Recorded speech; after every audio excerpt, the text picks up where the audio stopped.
Hello everyone and welcome to this free webinar. So before anything else, magpapakilala lang po muna ako. I am Faye Desenilla and I've been selling digital products for almost 2 years now, and yes, it's now my full-time job.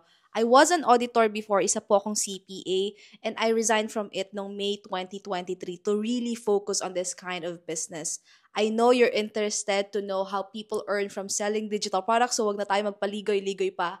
Let's just discuss this. So ano nga ba ang digital product? Digital product is anything digital, meaning pwede mo siyang ma-access sa phone mo, sa laptop mo, pwede mo siyang ma-send via email. It could be pictures, videos, templates, ebooks, digital arts or digital stickers, planners, coloring books, online courses, at marami pang iba. Lahat po yan ay digital products. Now, you're gonna ask me, bakit po nagbebenta ang mga tao ng digital products? Number one is low startup cost. Ang puhunan mo usually sa digital products ay oras mo. Pwede kang gumastos with subscription, let's say sa Canva, pero you can start with free account. That's it. You can start with that. Unlike pag nag-start ka talaga ng mga business selling a physical product like clothes or mag-start ka ng mga coffee shop, malaking puhunan yung kailangan mo. So that's number one, why people sell digital products. Low startup cost. Number two is you can sell it over and over again. Bakit? Kasi digital nga siya, hindi siya nag-uubos. Yung isang product na ginawa mo, pwede mo siyang ibenta to hundreds, thousands of people, kahit ilan pa yan, kasi hindi naman naubos yan. I have so many products na 2023 ko pa ginawa, pero hanggang ngayon, kumikita pa din ako doon. So that's number two. Number three is passive income. It's gonna take a lot of work sa simula, as in marami kang kailangang pag-aralan and gawin. But once you build your shop, you automate yung process ng pagbibenta mo and nakabuild ka na ng audience and brand mo, it can be a passive in a way na kahit you're not actively working on your shop, pwede ka pa rin kumita from products na ginawa mo months ago. Ako for 2024, I did backpacking kasi I went to Vietnam for a month, sa Bali for a month, and even sa Siargao for 3 weeks. And most of those days, talagang ini-enjoy ko yung time ko doon. And while I'm doing that, I'm still earning from digital products na ginawa ko. So yes, it can be a passive income talaga. Number four is higher profit margin. Ibig sabihin yung buong sales mo, most of it are profit mo na yun. Kasi nga wala ka namang cost for materials, cost for labor, hindi mo naman kailangan ng mga storage space, wala ka namang ganun. You will still incur some monthly expenses pero very minimal as compared sa pagbebenta ng physical products. Nung nag-start ako, ang gastos ko talaga ay Canva subscription, Adobe Photoshop, tapos yung subscription sa mga keyword research tools para I know what's trending. Pero sobrang minimal lang siya compared nga sa pagbebenta ng physical products. Tatanungin niyo ko, Miss Faye, may bumibili po ba talaga ng mga products na yan? At some point in our life, bumili na tayo or nag-consume na tayo ng isang digital product. Even ako, na creator, I still buy products sa ibang shop. Bakit? To save time. Yes, pwede akong gumawa ng sarili kong digital planner sa Canva, pero bakit ko gagawin yun? Mag-i-spend ako ng 1 to 2 days kung pwede naman akong bumili for 100 to 150 pesos sa Etsy or sa Racket PH. People buy these products to save time, for convenience. It's the same as online courses. Why do people enroll sa mga course kung pwede naman silang mag-research, manood ng mga free tutorials? And that is to save time. Pag sa course ka kasi, structured na yan eh. May mga lessons and you're learning from someone na may experience na doon sa skill na yon, and that will definitely save you so much time. And another reason is that sometimes they can't do it themselves. What if you're a business owner at gusto mong hands-on ka sa social media accounts mo? You might need mga Instagram post templates, social media content. So instead of doing it yourself at pag-aralan paano ba yun gawin, you'll just buy a template and just edit it with your own information. You see, you have to find your audience and identify ano ba yung problem nila and then create a solution for that with digital products. Hindi ka lang gumagawa ng digital products for the sake of makabenta ka or kumita ka. You're actually helping your audience with their problem through your digital products, okay? Now, the most important questions, how can you really earn from selling digital products? Number one, you need to pick and find out your niche. Niche is something you know, may idea ka na about it, or something you love and willing to learn, or something that you are passionate about. Let's say you are a traveler. You can go with a travel niche na gagawa ka ng mga ebooks about traveling, or you can do a very detailed itinerary for a specific place and sell it. Or isa kang real estate agent. You can sell some real estate templates, mga Instagram templates, or mga proposals that help you and pwede mo siyang i-share sa iba. So, ganun siya. Meron akong post sa IG ko on how to find your niche. Ilalagay ko na lang yung link nung post na yun sa baba ng video na to. So, you can check that. Once you have your niche, you need to create a product that you can sell or buy a product na may resale rights. we will talk about this resale rights mamaya. So with creating a product, you can use different platforms. And yung pinakagamit talaga is Canva. Madami kang products na magagawa dito, templates, planners, stickers, ebooks, guides, and madami pang iba. And the good thing about Canva is super beginner-friendly siya. I don't know anything much about Canva din nung nag-i-start ako. I was a CPA po ako, ang work ko before. So, auditor, I'm mostly Excel, Microsoft Word, and accounting systems yung mga ginagamit ko. So, if you're worried na hindi ka masyadong techie, I promise you, sobrang dali lang po gamitin ng Canva. And you can start with a free account. Now, if you're selling Google Sheet Tracker, syempre, sa Google Sheet ka gagawa. So, ganun lang siya. It depends on your products, ang platform mo siya gagawin. But most of it ay nagagawa talaga sa Canva. Okay? Now, sasabihin mo, Miss Faye, hindi po ako marunong mag-design. Wala po akong time to create my own product. Can I still do this business? Can I still sell digital products? The answer is yes, of course. So we have these products now with resale rights. If you will check yung mga products sa Etsy, Racket PH, may mga nakalagay sa title na PLR or MRR. MRR means Master Resale Rights and PLR means Private Label Rights. Pinaka-difference nila talaga is yung transfer ng resale rights. When we say MRR, kapag binili mo siya, pwede mo siyang i-resell. And then yung customer mo, pwede niya ulit i-resell and so on and so forth. So never ending yung pagpasa ng resale rights. Mostly ang customer mo talaga dito ay kapwa digital product sellers. Kapag naman PLR or private label rights, let's say bumili ako sa original creator ng PLR, pwede ko i-resell yon. Pero hindi ko na pwedeng i-transfer yung resale rights. Gets nyo ba? So let's say bumili ako ng PLR wedding templates. Pag binenta ko na yon, ang customer ko na ay mga bride or groom na gagamitin yung product for their personal use. So ganun siya, hindi na nila pwedeng ibenta yun. Though may mga difference pa yan between PLR and MRR na na-discuss ko in detail sa course ko, pero that is the main difference, okay? Pag bumili ka ng MRR or PLR, depende pa din naman sa'yo yun if you want to resell that product or kung ibibenta mo siya for personal use or para sa'yo lang talaga. So ilalagay ko na lang yung link sa baba ng video na to kung saan kayo pwede mag-check ng mga MRR products na pwede nyong i-edit, pwede nyong i-rebrand, and pwede nyong i-resell as your own. Okay? Now, kapag may mga products ka na, you can choose kung saang platform mo gustong magbenta. So some websites where you can sell your products are Etsy, Racket PH, Gumroad, Creative Market, Ko-fi, System.io, or you can have your own website like Shopify. Personally, I started with Etsy talaga. First 5 months ko sa journey ko, Etsy lang po ako nagbebenta. Nung nag-resign din ako, Etsy lang ako nagbebenta. And then, nung naging full-time job ko na to, nagbenta na rin ako sa Gumroad. Then, around October 2023, I discovered Racket PH. So, nagbenta na rin ako doon. And then, System.io, nag-start ako this year, April 2024. And then, June 2024, I started creating my own website, which is sa Shopify nga. But if you are a beginner, ang pinaka-recommend ko talaga is to sell on Etsy or Racket PH muna. So, ano nga bang difference ng dalawang platforms na to? Let's discuss. Okay, sa Etsy, you need to be at least 18 years old. You need to have a TIN. Kailangan may debit or credit card ka and you need to verify your info with valid ID. Sobrang strict na po ni Etsy ngayon. Minsan, hindi na nila tinatanggap yung mga PhilHealth. Dapat driver's license, national ID, or passport talaga. And sa Etsy, you need to pay a setup fee na $15 US. So that's around 900 pesos.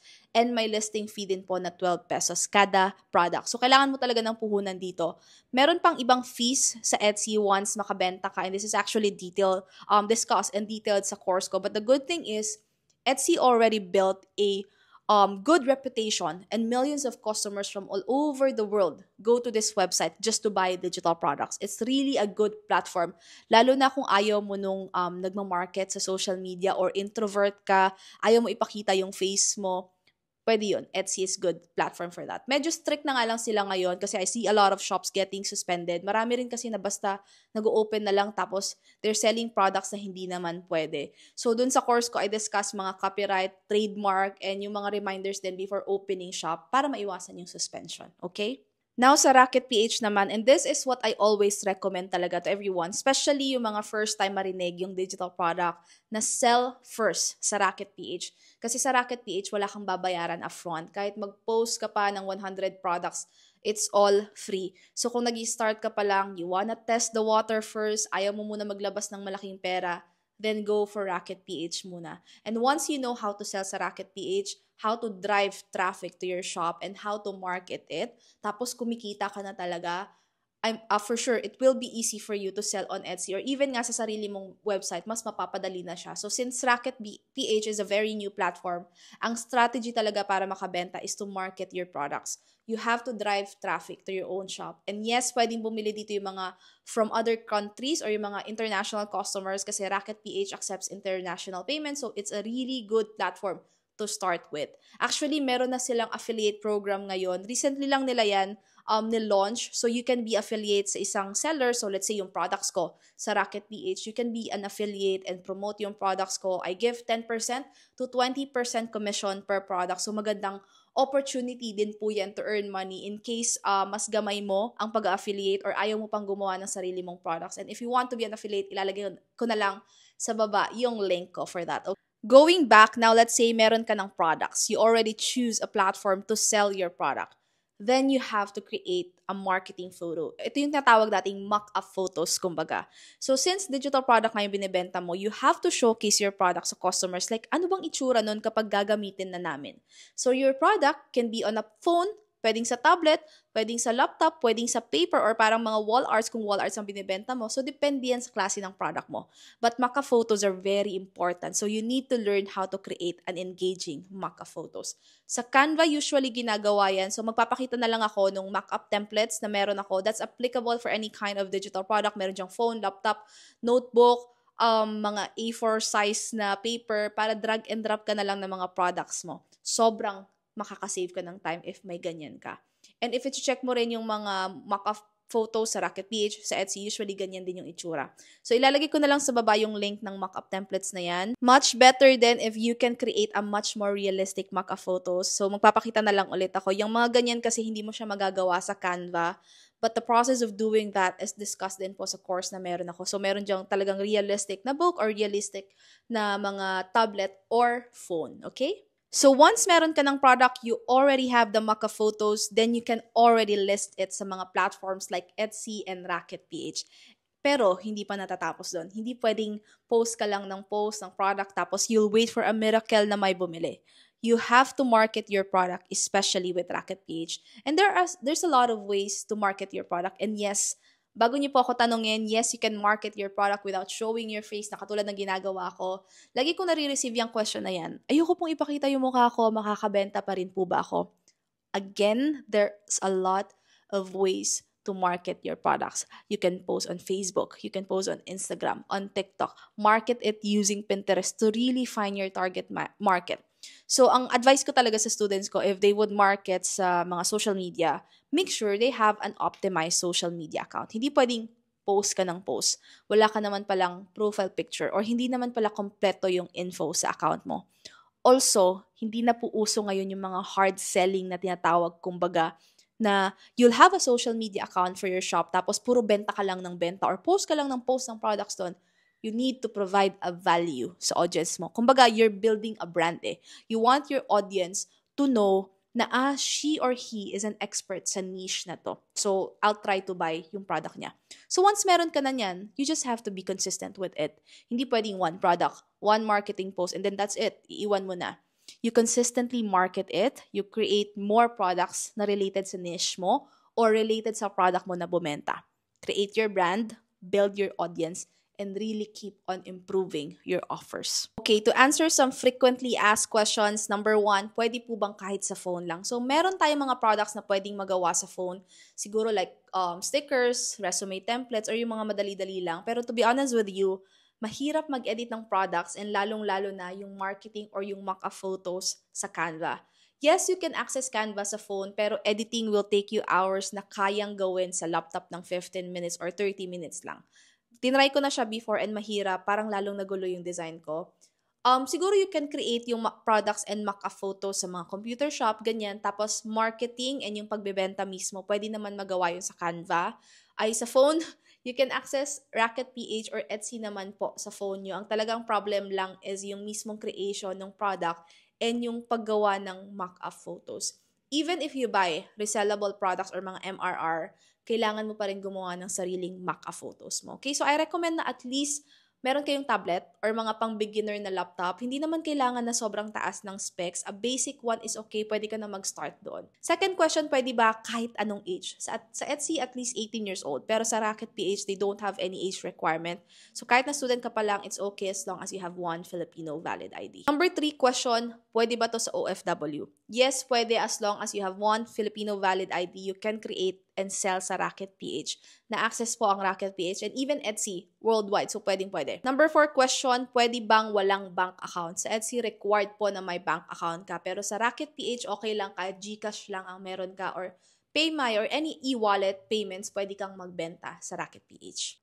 And yung tinatanong ng iba, kumikita na po ba talaga ako dito? Yes po. You can check my IG, Faye Desenilia or TikTok. Makita nyo rin po sa Rocket PH page na consistent po tayo napapasama sa top sellers ever since nag-start ako sa Rocket PH, which is around October 2023. Na-feature na rin ako sa account nila as best-selling racketeer. And like I said, this is my full-time job. So I don't think tatalikuran ko po yung pagiging CPA ko for something na hindi naman nababayaran yung bills ko. And I have a pin post sa IG ko po na 18 months as a full-time digital product seller. So you might want to check that para mas makilala nyo pa ako and yung journey ko with selling digital products. Ayan, basically that is the overview of how people earn from selling digital products. And you can start with that information. You can study on your own about each of those steps. Pero, of course, that would really take some time. Now, if you want a more guided and structured na pagtuturo, you wanna save time, and you wanna learn more from me, you wanna avoid doing some mistakes na ginagawa ng ibang sellers, and mga nagawa ko din before, you can continue watching this as I will discuss yung about sa course na meron ako, which is Digital Faves Academy. So ano nga bang matututunan mo sa course na Digital Faves Academy? Number 1, we will explore Rocket PH website. Actually, before naging Digital Faves Academy itong course na to, it was called Rocket PH Academy kasi mas na-focus talaga siya noon sa Rocket PH. Pero as time goes by, madami na po akong inad na new lessons all about digital products and Etsy. Since sa Etsy po talaga ako nagsimula, so marami-rami din po akong tips na binigay doon. I also discuss, of course, lahat ng mga about sa Rocket PH, paggawa ng account, pag-optimize ng account, pag-post ng services and products, paano ba yung proper strategy sa paglagay ng title and description na makaka-capture mo talaga yung target audience mo. Also, yung pag-withdraw ng income, pagiging verified pro badge, and ina-update ko din po yung course ko and yung mga students ko in case may new updates si Rocket PH. Number 2, since this is a digital product course for beginners, we will discuss digital products in detail. I'll give more digital product ideas per niche, paggawa ng title, description on your listing, and also pricing strategy. Kasi dito medyo nahihirapan yung iba. Paano ba pinipresyohan ang isang digital product? And syempre, nag-focus din ako on understanding your niche. Actually, ito yung medyo overwhelming na part. Kasi yung iba, they would just sell different kinds of products na parang, ito trending, ito nga ibebenta ko. They would just jump from product to product. Pag ganun kasi, you would not be able to build your brand and hindi siya sustainable in the long run. So having a niche is very important and yun yung diniscuss ko sa course ko and I even provided a workbook on how to find your niche. Number 3, Etsy lessons are added. Intro to Etsy, updated Etsy fees, ano yung mga reminders ko before opening Etsy shop para maiwasan yung suspension. Nag-walkthrough din ako on how to create Etsy listings and mga strategies ko with title, description, and event tags. Also, diniscuss ko din yung pag-optimize ng shop or yung mga kailangan mong iset up once you open your shop. So if you're planning of selling on Etsy, this course is also perfect for you. I also discussed paano i-market yung products on Facebook, IG, TikTok, and Pinterest. Pinterest is a really good website where you can market your products without showing your face, but you need a strategy dito. So, matututunan mo din yon. I use Pinterest ever since I started sa journey na to. So, I also discussed that sa course ko. Number 5, if you're not familiar sa Canva, we also have videos on how to navigate Canva for beginners. Bonus lessons as of December 2024, we have Canva license and Creative Fabrica license explanation. So kapag kasi magke-create ka ng product, especially sa Canva, you need to understand ano ba yung pwedeng gamitin. Pwede ko bang gamitin yung mga pro elements sa product mo? Pwede mo bang ibenta yung mga nakikita mong graphics doon? So diniscuss ko din yan. Another bonus lesson is understanding MRR and PLR license. I know we already discussed that, but mas detailed to. And if you're planning of selling product na may mga master resale rights or may private label rights, you have to know ano yung ilalagay mo sa license. And I included a template for that sa course na to. Another bonus lesson is BIR and DTI registration. Syempre, this is a business. May income ka. So, pag consistent ka ng kumikita and talagang malaki na yung amount, I suggest to register it to DTI and BIR na. So, ako lang nag-process lahat ng registration sa business ko. So, I discussed din dito yung mga documents na need mo, where to send it, ano yung mga forms na need mong i-fill out to register your business. So, andyan lahat yan. I even included magkano yung mga binayaran ko just to register my digital product business. So, question about my course, can I resell your course? No po. I know you see a lot of resellable courses, but this is not one of it. I created this course para turuan yung mga students ko na nag-enroll sa akin directly on how to sell digital products, as in everything you need to know. And kung beginner ka, yun dapat yung goal mo. You need to learn how to sell first. Marami sa mga new sellers din ngayon naghahanap agad ng mga resellable products without even understanding the basics of digital products. Nagre-resell agad without knowing ano ba yung MRR na yan, ano ba yung PLR na yan. So ang nangyayari, hindi rin sila nakakabenta or nare-report sila for selling a product na hindi naman talaga pwedeng i-resell. Some are even getting banned on Etsy for selling a product na hindi naman dapat. By the way, the copyright and trademark lessons are part of my course, so you would know ano yung mga bawal ibenta sa Etsy. Okay, so learn the basics first. Another question, may mga resellable products po ba nakasama? Yes. Right now, which is December 2024, meron ng around 30 plus resellable products inside.